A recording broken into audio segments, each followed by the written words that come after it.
My name's John Ripma, and this program explores the heart behind the application, our weekly series that delves into the intersection of both the technical challenges and the human emotions that often come with a complex project to build custom business software. And we design these conversations for startups, entrepreneurs, small business owners who want to learn more about how to handle the ups and downs of digital software development. Today, we continue our conversation with Chris Shuba, CEO of Helios Quantitative Analysis. His business proposition provides the services, digital tools, and technology these advisors need to level the playing field as they have to compete every day against the giants of that industry. In the Yep. last podcast, you told us how you took an idea and ran with it and Yeah. selected a development partner who happened to be in India. We talked about that. Let's Mhm. pick up from there. And if you don't mind telling us how your first round, once you did the kickoff meeting and now you're getting ready for coding and all of that, how your first round of coding went when you were just getting your feet on the ground and getting started with that, the pluses and the minuses. Sure. Well, I can give you my experience from kind of the CEO seat, for lack of a better way of saying it. I mean, obviously, at the time we had some talented folks on our team interacting with the real world day in and day out, blocking and tackling. But from a CEO's seat, the first thing that you go through in a technology build is downloading your brain over to them so they can get a very clear understanding of what you're trying to accomplish. And loosely speaking, those are called your requirements. Mhm. Mhm. That's probably the hardest part for most folks is to really put down on paper what it is you're trying to accomplish in pretty nitty-gritty detail. The great part about, Experian for us, or, a good partner in this space, is they're going to know what you're trying to do and provide a lot of tips and tricks, a lot of suggestions, right? So, if I was going to draw a house that I wanted to build, I might forget to put a window somewhere because I'm just not thinking about windows, right? I know I need windows, but you don't think about every little thing that you have, or which way the window opens, because if the window opens this way and the door opens this way on the outside, you hit your window, type of stuff. So they have the expertise to really intuit what you're trying to accomplish and then provide their input on, well, here's how maybe this should really go. And the more detailed those requirements are, the better you get the more you get what you want in the end. And I think that's the journey from this idea of what you want to accomplish and a system that you've made up in your mind that accomplishes it. Now you're getting into the brass tacks. And some people make that transition really easily. We didn't have a problem with that because we're analytic by nature. Some folks really struggle with this. And if you are one of those people that struggles with it, take your time. Even before, like I said in the last podcast, take your time up front to really be able to explain what you want to do. It makes everything so much better. Yeah, Um, yeah.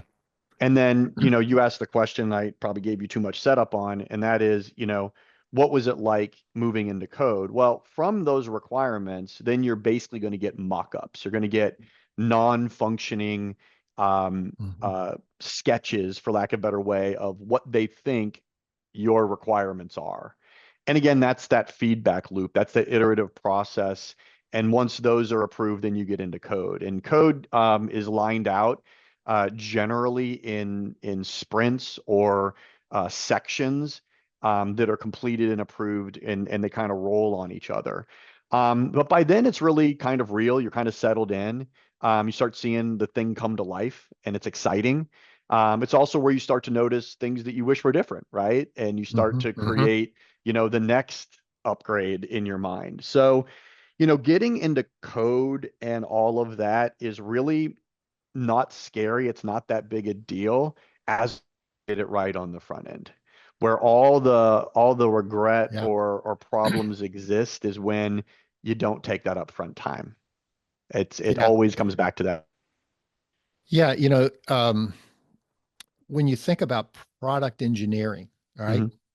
which is not just you got a code, got a guy who's a real sharp code coder, a data guru, so to speak, and Mhm. he's sitting in a dark room with a single light bulb hanging over his Watching The head. Matrix. Yeah, Yeah. watching the Matrix, listen to, heavy metal music, and you slide Mhm. pizzas under the door at midnight. You know, this is, obviously that's not what you wanted, but um, here, you're working with a partner that's bringing engineering processes into play. So, Mike, and you mentioned something that I think really kind of plays into this question, and that is that when you're dealing with a company that's very process oriented, did you ever feel like that they weren't flexible? That, like you said, you would see something that would be maybe for the next phase or something like that, but that you could also see something that, wait a minute, I did forget.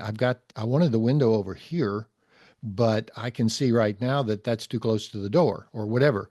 Mhm. And so that, even though there's been a lot of, let's say, water under the bridge, so to speak, but with the engineering process in full bloom, did you ever feel like you were stuck in sort of a rigid loop and you couldn't get out of it and you just had to play it out to the end, even though it's not what you wanted?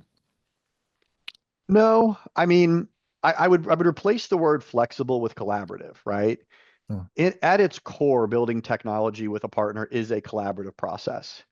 It's not a magic wand. And Hmm. where problems, I think, happen most in this is when, someone in my seat, again, doesn't want to put in the time or doesn't really have a final vision of what they're trying to get to. And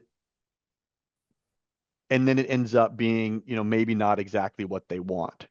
So in that scenario, even when you have someone super detailed and creates a lot of great requirements up front, in a collaborative environment, in this case, Experian is going to come back with their thoughts, their feelings, and your expertise about your industry, what you want, might be like, yeah, I know what you're saying, but I really want that window to open this way because of X, Y, or Z. And they'll make the window open the way you want to, right? So it is always a collaborative environment. Um, the struggle comes when um,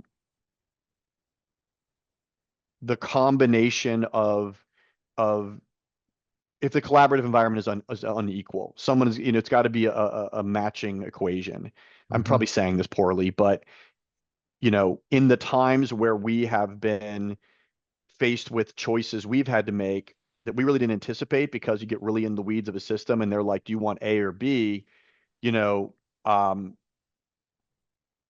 we've had to grow and expand what we're capable of as a strategic thinking company or understanding our clients or understanding future processes that maybe we don't have right now and take that time to come back to them because it is collaborative, it is flexible, but maybe more than some people want, I guess is what I'm getting at. You at the end of the day are going to have to make the call, and even despite their capabilities. Yeah, yeah. So. Yeah, and I believe that is the collaborative process. Mhm. Um, and as you get into any build, you do get a whole lot as it goes further and further along. That if you have to make a change, sometimes you have to back way up, into a corner in a way that you don't want to go into because it's in order to make this happen, you've got to go re-engineer something that you engineered a long time ago, which adds more to it. But hopefully, working in those 2 week sprints, I think you mentioned, you're able to catch those kinds of things. I would think, before you get too far down the road, and then you do have kind of a problem on your hand because you could have fixed it when it was easy to fix. Now it's going to be hard to fix. But it Right. sounds like And those cost comes into sprints play. and Cost comes cost into play. come It's something absolutely, yeah. You can that's fix something else I anything. should, yeah, something else I should mention there is that the more work you do up front, the less it costs you in the end. So if you need motivation to do the work up front, that's it. Because rework or scope changes cost money. Hmm. And that's also something too that I'll kind of throw out to you is that be really clear with yourself on what's most important to you. Obviously, the quality of the system running is going to be the most important thing. But if you're a person who really need something to look a certain way, which is how I am. You're going to have to spend some money on UX and UI design help, either through your partner like Experian or outside of that to get what you want, right? If you don't have that resource you've brought in, you don't want to pay for it, then you have to do it. And you might not be that great of a graphic designer, kind of a thing. So harnessing up front, just being honest with yourself about what's really important to you and making sure that's part of your budget, even if it's a little bit painful. If you don't do that, when you get the finished product, you're probably going to get let down for the things that are important to you that are, again, outside of the fundamental quality of the product itself, which, your tech partner is going to make sure that happens. Yeah, yeah.